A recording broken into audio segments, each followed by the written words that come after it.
pessoal, tudo bem com vocês? Meu nome é Jonathan Rodrigues, estes são Luciano, Poliana, Hudson e o nosso convidado, Vlamir. Nós somos estudantes de Engenharia Civil e Ambiental, atualmente no 7º período, e a gente vai falar sobre um tema muito importante que marcou, né, a vida de milhares de pessoas. O rompimento da barragem de Mariana, em 2015. Pois bem, o nosso foco vai ser bem diferente do que a gente costuma falar, sabe? Nós vamos falar sobre um setor que foi atingido bastante.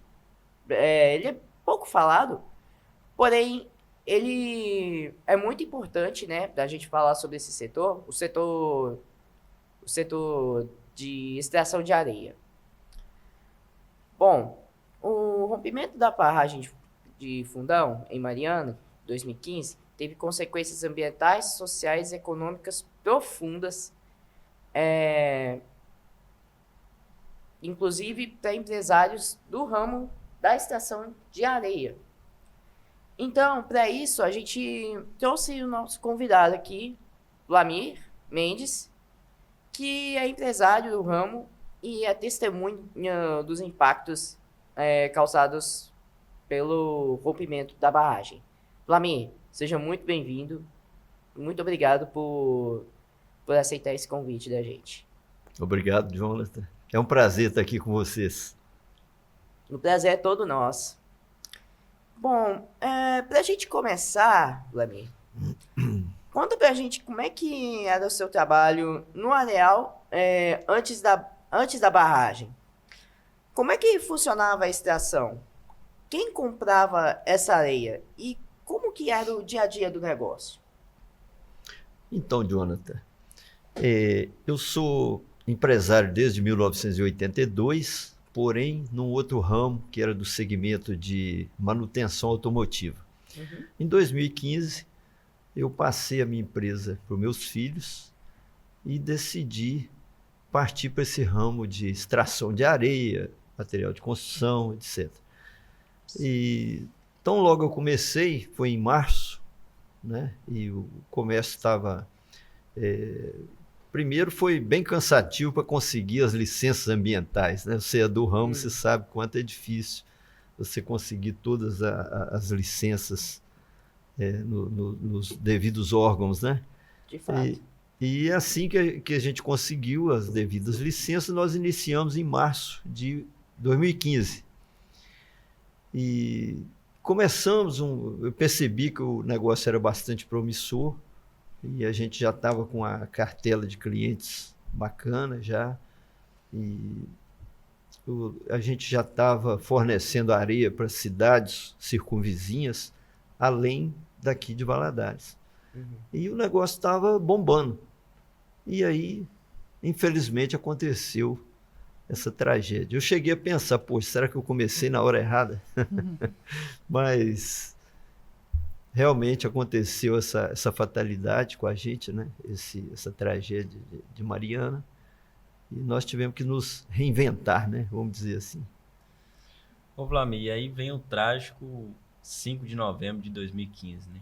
Como que vocês perceberam que a lama tinha chegado até o areal? Qual foi o impacto para vocês, assim, no primeiro momento? Então, a princípio a gente não acreditava. Veio as primeiras notícias, né, que tinha havido o rompimento da barragem, mas com a experiência que a gente não tinha a dimensão do tamanho que era essa barragem.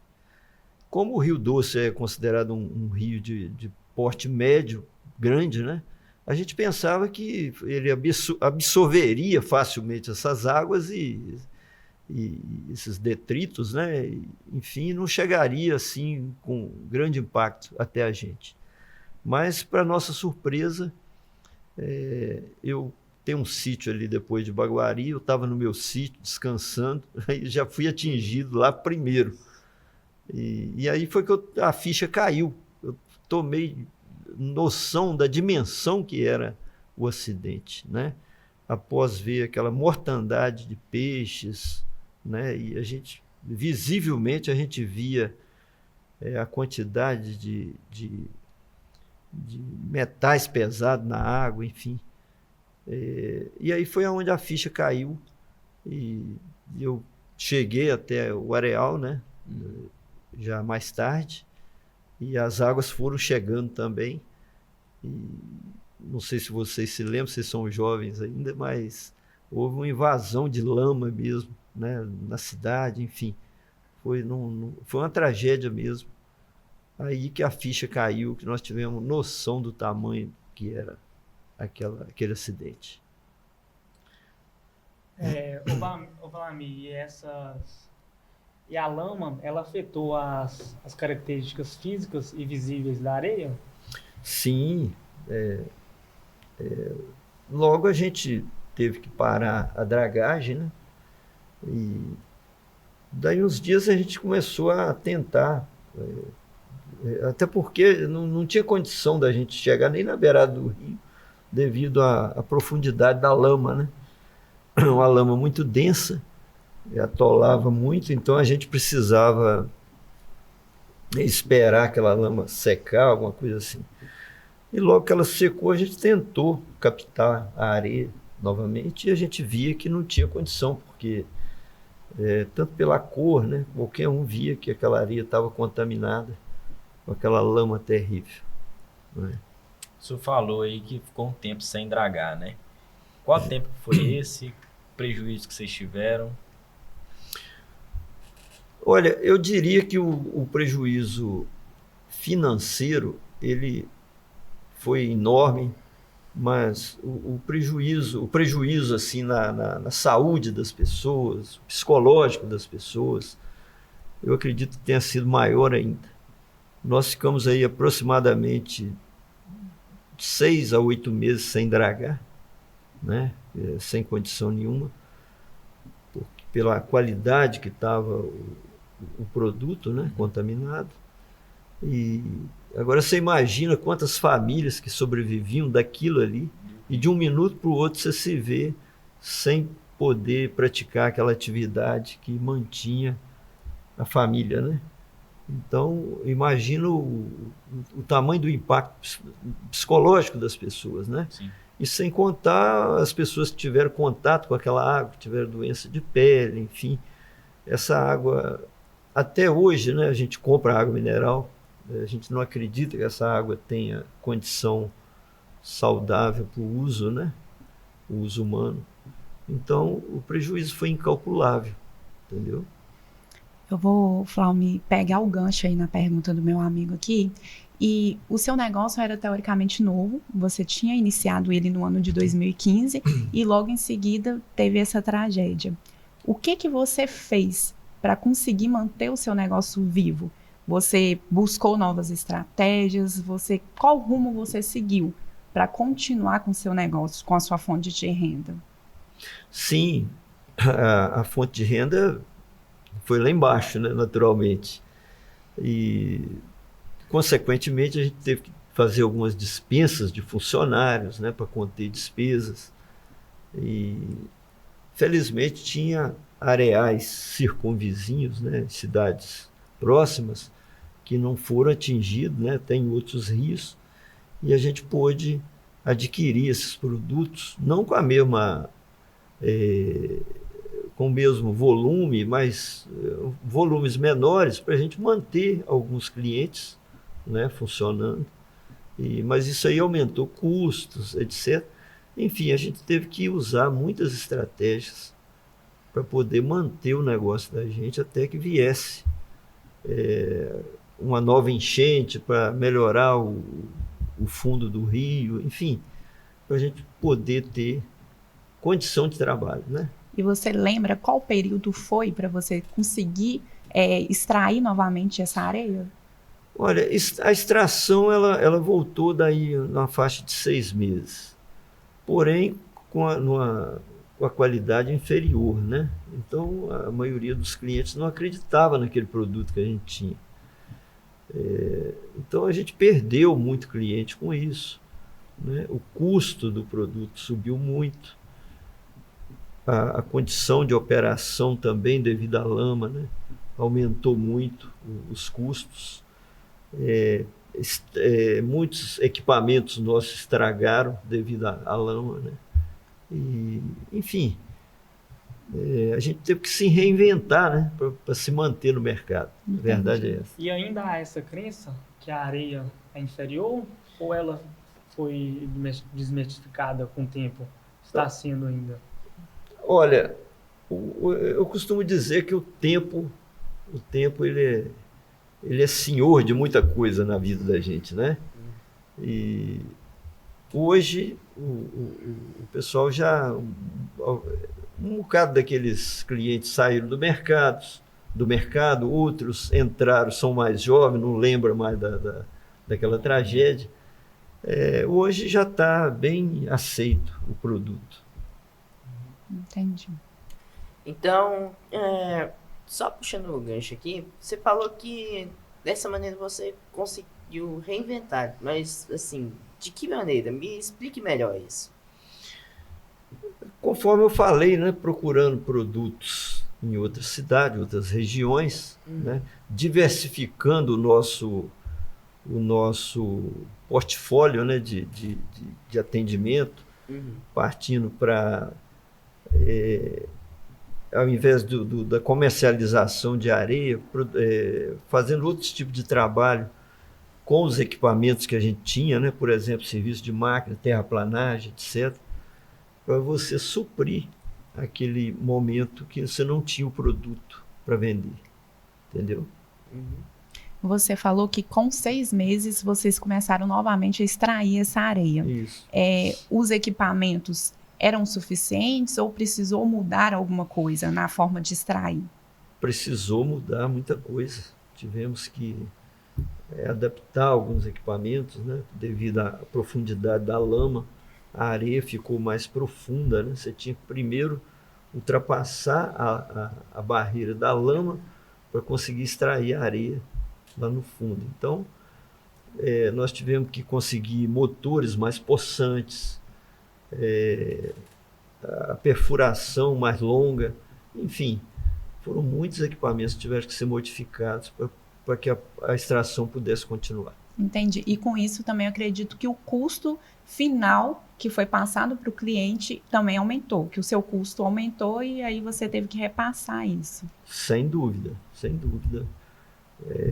A areia naquela época passou a ser um dos componentes na construção civil de maior dificuldade em termos financeiros, né? Devido a esse alto custo. E essa areia hoje, ela consegue atender em especificações do mercado completo? Porque nós sabemos que dependendo da etapa da obra, precisa-se de um tipo de areia específico. Por exemplo, na fundação aceita-se uma areia mais grossa, mas na hora que a gente chega no reboco, precisa de uma areia mais fina, uma areia mais trabalhada, com a qualidade mais alta e a questão de parâmetros, né? Sim, com certeza. Você, engenheiro, você está a par disso aí, né? Tanto é que no acabamento da obra, você precisa de areia fina, né? Para dar um acabamento melhor. E a areia fina hoje ela é a mais difícil, tanto é que o valor dela é diferente, ela é quase o dobro da areia média, da areia grossa, exatamente pela a dificuldade que tem de se adquirir essa areia fina, né? Entendi. E como que, assim, a característica da areia, ela mudou em qual sentido? Só na coloração ou textura? Como que foi essa mudança? Ela mudou na coloração, mudou na textura e também na questão da mistura, né? Ela hoje ela é mais argilosa, vamos dizer assim. Antigamente ela era mais limpa, entendeu?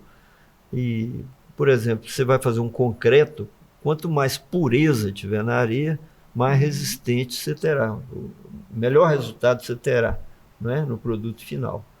Então, essa questão desse acidente, ele diminuiu a qualidade da areia, vamos dizer assim.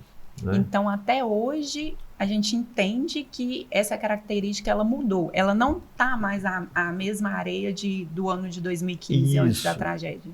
Isso.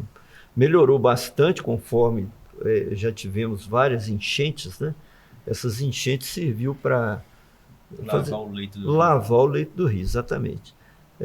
Mas até hoje ainda tem aqueles resquícios ainda da lama de Mariana ainda. Uhum. Sim. E no seu caso, Palmir, você conseguiu ser compensado de alguma forma? Chegou a entrar na justiça? Assim? Entramos. Só que eu fui um dos últimos a entrar e ainda estou aguardando ainda. Estou aguardando fase de processo ainda até hoje. Ainda Então, não fui é algo indenizado. bem burocrático, né? Burocrático, exatamente. Bom, então, 10 anos depois dessa tragédia, né? Quase 10 anos que aconteceu isso, né? Então, você conseguiu recuperar o ritmo, né? Você conseguiu recuperar o ritmo que tinha antes, mesmo ritmo que você tinha antes do rompimento? Sim, Jonathan. Hoje nós estamos num ritmo que basicamente igual era antes mesmo, né? Pelos fatores que eu acabei de citar, né? O tempo apaga muita coisa e a gente também conseguiu outros meios, né, de extração, etc., através de novos equipamentos. Então hoje o mercado já absorve bem a areia que nós temos. Entendi. Não falando assim, né? Vou falar em questão de custo hoje, você olhando. O seu custo foi muito alto? Você consegue descrever que foi um prejuízo incalculável? Assim, não sei. Como que você percebe isso financeiramente? Conforme eu te falei, o prejuízo psicológico foi maior do que o financeiro. Né? Uhum. E o psicológico você não consegue avaliar, né? É uma coisa bem abstrata, né? Mas o financeiro, eu diria assim que abalou muito todas as empresas do setor na época. Né? Tem algumas que não conseguiram se recuperar, saíram do ramo, etc. Então, para você ter uma noção o quanto foi forte esse impacto. Eu ia fazer essa pergunta agora, se você conhece, se você teve alguns amigos, né, do ramo que precisou fechar as portas após essa tragédia. Sim, conheço. Alguns foram até para o exterior, né, por falta de condição de dar sequência aqui no Brasil. Então foi um trauma muito grande para muitas famílias. E a partir do ponto de vista econômico, foi muito ruim para a nossa região, porque o pessoal passou a buscar em areais de fora, né? Ou seja, um dinheiro, uma renda que ficava aqui gerando um emprego para cidadãos de Valadares, passou a ir para outra cidade, né? Para você ter uma ideia, até hoje tem areais que na época não atendia a nossa região e entraram no nosso mercado e estão até hoje. Exatamente. A partir dessa brecha? A partir dessa brecha aí, entendeu? Então isso aí realmente afetou o nosso mercado interno aqui, muito mesmo. Entendi. Se hoje uma oportunidade assim de você olhar para tudo que aconteceu, esse ano faz 10 anos após o rompimento, o que você tirou de lição disso tudo? Como que você acha que você se saiu como empreendedor que estava recém-iniciado na época? Você acha que... O que você consegue visualizar disso? Olha, foram muitas lições. Eu diria que a principal é você ter uma empresa mais sólida em termos de capital de giro, porque tragédias podem acontecer a qualquer momento, não é? Então você aprende que às vezes você tem um dinheiro na conta da empresa, aquele dinheiro não é seu, aquele dinheiro é da empresa. Porque se você usar e acontecer uma tragédia, você sai do ramo. Porque se você buscar os bancos, o banco ele é muito bom quando você está bem, né? Quando o banco vê que aquele mercado que você está atuando está fracassado, naturalmente o seu crédito também ele não é um crédito mais difícil, mais caro. Então você tem que... Justamente pelo alto risco, né? Que eles avaliam isso, né? Exatamente. Então você precisa ter um capital de giro robusto. A sua empresa tem que estar sempre alicerçada para que numa eventualidade dessa você não saia do mercado. Para se acontecer qualquer imprevisto, você consegue manter ali e se estabilizar. Isso aí. Antemão também, voltando nesse assunto, foi o caso da Covid também, né? Aqueles que não tinham um capital tiveram que sair do mercado, infelizmente. Exatamente. Tá nesse sentido. A Covid, infelizmente, atingiu todo mundo, né? Sim. A tragédia de Mariana foi mais específica nas pessoas que atuavam no mercado principalmente captação de areia, vamos dizer assim, não é? No ramo de material de construção. Sim. Bom, eu gostaria de agradecer o Vlamir em parte, porque, assim, tudo que ele falou aqui é de um cunho informacional muito grande para a gente, que daqui a um ano já vamos atuar efetivamente na área de engenharia civil, quanto de engenharia ambiental. Alguns vão ter empresas, alguns vão trabalhar em empresas, e isso é muito importante para a gente, saber dessa questão do mercado, desses gargalos, dessa questão de ter algo no caixa da empresa. Isso é algo que a gente não aprende aqui na faculdade, né? É uma experiência própria de vida. Muito obrigado. Eu agradeço a vocês pela oportunidade e estou sempre à disposição. Tá joia? Muito obrigado. Disponha, Vlamir. Obrigado. Então é isso. Muito obrigado, pessoal. Até a próxima.